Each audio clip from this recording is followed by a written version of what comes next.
তাই একটু ইচ্ছা করলে ডিম পটল করি, তাই একটু তোমাদের সামনে ডিম পটলের একটু রেসিপি নিয়ে আসলাম। জিরে ফোড়ন দিয়ে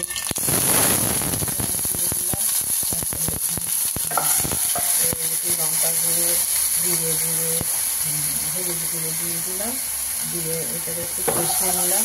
কষিয়ে নিয়ে একটু অনেকদিন খাওয়া হয়নি এই তরকারিটা, আজকে একটু শখ হলো, তাই তোমাদের সঙ্গে একটু শেয়ার করে দেখাচ্ছি কীভাবে এই তরকারিটা আমি করি। দেখো তোমরা একটু ভালো করে।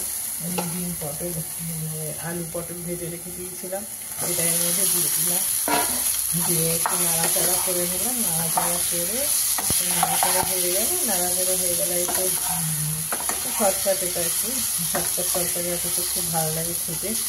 এটা একটু কষিয়ে নিলাম, কষিয়ে নিয়ে একটু জল দিয়ে দিলাম, জল দিয়ে একটু কষিয়ে নিলাম, কষিয়ে নিয়ে কষাচ্ছি। এইটা যখন একটু ফুটে গেল এই পটল আলুটা, তখন এটাকে দিয়ে দিলাম। এই ডিমগুলোকে হাফ করে সেদ্ধ করে হাফ করে ভেজে রেখে তুলে রেখে দিয়েছিলাম। এবার এই ডিমগুলোকে সাজিয়ে এর মধ্যে দিয়ে দিলাম। ব্যাস, এবার একটু ফুটতে দেবো, এবার একটু ফুটুক, তারপরে গরম মশলা ঘি দিয়ে না। এবার আমার ডিমের তরকারিটা হয়ে এসছে।